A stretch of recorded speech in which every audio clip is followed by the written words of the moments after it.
Donald Trump just wrapped up a completely unhinged press conference in the Oval Office with Germany's Chancellor Friedrich Merz, and Donald Trump started attacking Spain. Donald Trump started saying, well, oil prices may go up because of the war, but so what? He was asked, well, why didn't you have any preparations for evacuations in the Middle East? And he said, we were kind of caught off guard by this. He was asked, well, what's the worst case scenario? And he goes, maybe there'll be another leader who's just like the Ayatollah who takes over, but I guess we'll see. Let's take a look at what went down at this disastrous press conference. Donald Trump starts talking about how he's never received more compliments in his life than he's getting now since the United States attacked Iran. Here, play this clip. I'll tell you what, I have never had more compliments on something I did. People felt it's something that had to be done. So if we have a little high oil prices for a little while, but as soon as this ends, those prices are going to drop, I believe, lower than even before. Next, a reporter asked Donald Trump, thousands of Americans are stranded now in the Middle East. Why wasn't there an evacuation plan? Let's play this clip. Commercial air travel right now is severely restricted in the Middle East, and thousands of Americans are stranded. Why wasn't there an evacuation plan, and will you send planes to get people out? Well, because it happened all very quickly. We thought, and I thought maybe more so than most, I could ask Marco, but I thought we were going to have a situation where we were going to be attacked. They were getting ready to attack Israel. They were getting ready to attack others. You're seeing that right now. And a lot of those missiles that are hitting in, those are stationary. Those were aimed there for a long period of time at these other countries. So I think I was right about that. We attacked first. And if we didn't, it could have been, look, we're really decimating them. They're being decimated. You weren't prepared? You don't think that American citizens in the Middle East should be a factor in your plans? Seems like something you should have prepared for.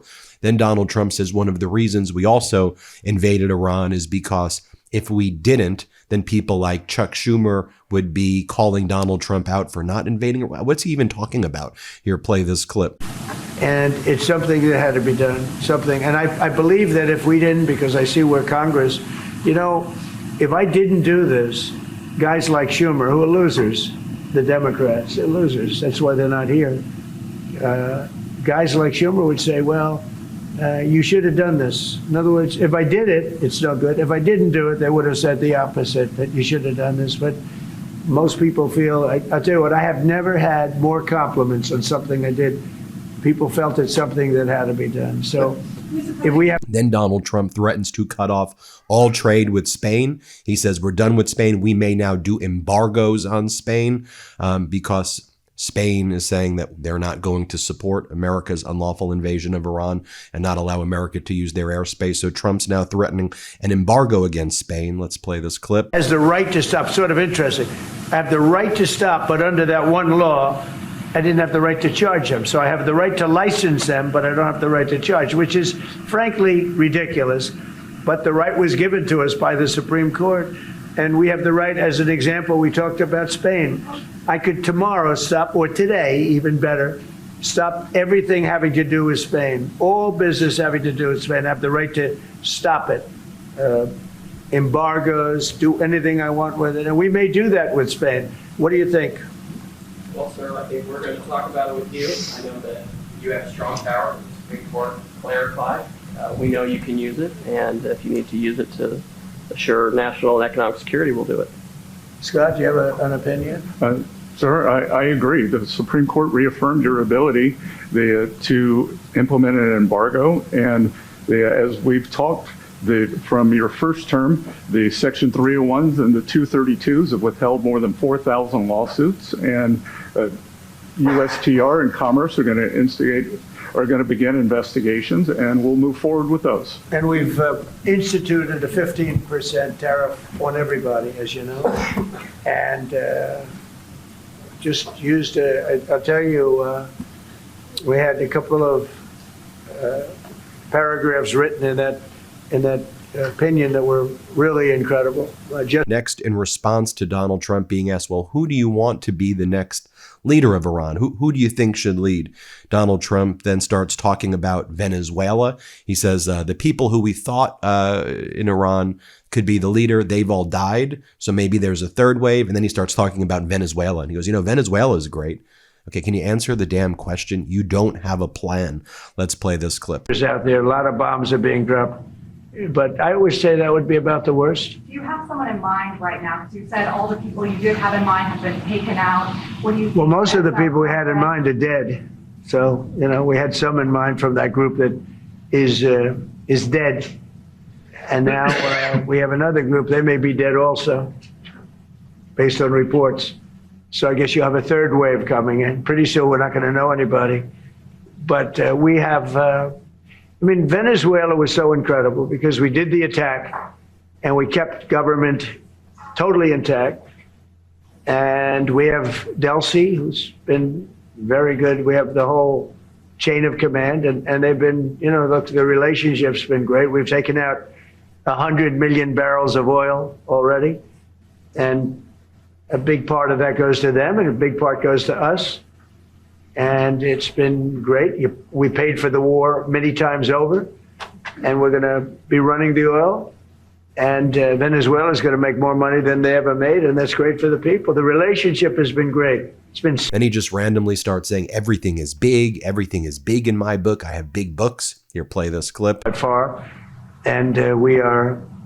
Everything's big in my book. Venezuela is big. This is big. The original hit. Midnight Hammer was big. Everything you view is big, but it's not considered very big by some standards, by some of our standards. We have a military like no other military that's ever been built. This is when the reporter says, what's the worst case scenario in Iran? Watch Donald Trump's response. Mr. President, what's the worst case scenario that you have planned for in Iran? Well, I don't know if there's a worst case. We have them very much beaten militarily from the military standpoint. They're still lobbing some missiles. At some point, they won't even be able to do that because we're hitting all of their carriers. We're hitting all of their missile stock. They built up all these missiles over the last few years. They had a lot of them. They've shot a lot of them, and we're knocking out a lot. I guess the worst case would be we do this and then somebody takes over who's as bad as the previous person, right? That could happen. We don't want that to happen. It would probably be the worst. You go through this and then in 5 years you realize you put somebody in who was no better. So we'd like to see somebody in there that's going to bring it back for the people. Now, there's lots of credible reporting out there that America is very low on its munitions and that other countries in the Middle East are low on their munitions. And so Donald Trump is asked, so is it true that America is low on ammunition right now, the way generals and admirals and the chairman of the Joint Chiefs have been warning? And Trump goes, no, we have unlimited. We have unlimited. He attacks Biden. He says Biden gave it away to Ukraine, but then also says we have unlimited ammunition, so I'm not worried. So we both have unlimited ammunition, according to Donald Trump, which makes no sense. And he attacks Biden for not having ammunition. Okay, makes no sense, but play this clip. They're being decimated. And if we didn't, and by the way, we have massive amounts of ammunition. We have the high end. A lot of it was given away stupidly by Biden, very stupidly, for free. And I'm all for Ukraine, but they gave away a lot. As you know, when I give away ammunition, everybody pays for it. The European Union's paying for it. Then they can do what they want with it, but they are giving it, let's say, to Ukraine, and it's okay. But we gave away a lot of high end, but we have plenty. But we have unlimited middle and upper ammunition, which is really what we're using in this war. And we have really an unlimited supply. We also have a lot of the very high end stored in different countries throughout the world. We're literally storing it there, which is actually something that I insisted on in my first term. I rebuilt the military in my first term. The military is great. Unbelievable amount of ammunition or munitions, as they say. We've given away to The Wall Street Journal incorrectly covered the story when they said that it was given away to the Middle East. Not to the Middle East, it was given away to Ukraine. Very little was given to the Middle East. Middle East would buy a lot, and some of the nations, because they're rich, they have a lot, but it was given away to Ukraine. Then Donald Trump threatens the UK. He's just threatening every country in this press conference, because I guess that's what you do when you're at war. Threaten any potential people or countries who can be offering assistance. Here, play this clip. What is the expectation for what's... And I'm not, by the way, I'm not happy with the UK either. That island that you read about, the lease, okay, he made it, for whatever reason, he made a lease of the island. Somebody came and took it away from him. And it's taken 3-4 days for us to work out where we can land there. It would have been much more convenient landing there as opposed to flying many extra hours. So we are very surprised. This is not Winston Churchill that we're dealing with. Mr. President, what's your... Trump is asked about the son of the Shah, Reza Pahlavi, who's been out there saying that he wants to be a transitional leader towards democracy in Iran. And Trump's asked, do you think that Reza Pahlavi should be a transitional leader? Do you think he's someone who can be a leader? And Donald Trump goes, yeah, I don't think so. It's probably somebody from within. So in other words, we're doing all of this, and at the best case scenario, best case, we hoist up somebody else from the Islamic Republic who is slightly less extreme than the Ayatollah, which, if you know anything about the Islamic Republic, is not going to happen. But the best case is just it's somebody else who is close to the Ayatollah. That's the best case. So you want to go through the worst case, but the best case is this isn't about democracy. So also, when Donald Trump says things like this, he also doesn't realize what pro-democracy Iranians are going to go out and protest when Donald Trump's not going to support a democracy. If it's just going to be someone close to the Ayatollah who's going to kill the protesters, that's effectively what Trump is saying as well. Like, you all get that, right? That's what he's saying here. Let's play this clip. Crown Prince Reza Pahlavi, is he an option at all in your mind? I guess he is. Some people like him, and we haven't been thinking about too much about that. It would seem to me that somebody from within maybe would be more appropriate. I've said that. He looks like a very nice person, but it would seem to me that somebody that's there, that's currently popular, if there's such a person. But we have people like that. We have people that were more moderate. These were radical lunatics, and you know what they get? They get nothing. All they do is kill people. You've asked, so not your turn. Not your turn, please. Next, Donald Trump is asked, did Israel force your hand to launch these strikes against Iran? Because Marco Rubio said yesterday that the reason that there was an imminent threat to the United States was that Israel said it was going to strike Iran, which Iran would retaliate against the United States. And so we all heard what Rubio said. It's not like hyperbolic language. Rubio basically said Israel dragged Trump into the war against Iran. So Trump is asked about that. And what does Donald Trump do? Well, he lies about everything. Here, play this clip. Any questions, please? Mr. President, did Israel force your hand to launch these strikes against Iran? Did that pull the United States into this war? No, I might have forced their hand. You see, we were having negotiations with these lunatics, and it was my opinion that they were going to attack first. They were going to attack. If we didn't do it, they were going to attack first. I felt strongly about that. And we have great negotiators, great people that do this very successfully and have done it all their lives very successful. And based on the way the negotiation was going, I think they were going to attack first. And I didn't want that to happen. So if anything, I might have forced Israel's hand. But Israel was ready, and we were ready, and we've had a very, very powerful impact because virtually everything they have has been knocked out now. And this is a very sensitive topic now to the White House after what Rubio said. And so you have Caroline Leavitt posting articles. No, Marco Rubio didn't claim that Israel dragged Trump into the war in Iran. Okay, we all heard what Marco Rubio said. More from Donald Trump here saying that he actually won, even though he lost in the Supreme Court, Donald Trump says he actually won on tariffs. Let's listen to what he says here. Play this clip. We won on tariffs, actually.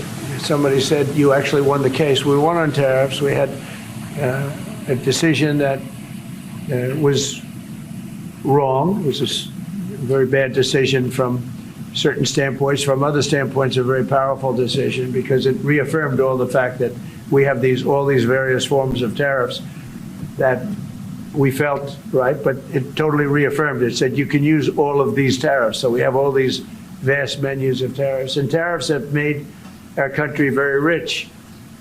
We have to charge tariffs to nations who play with their money. You know, they move their money up and down like a yo-yo.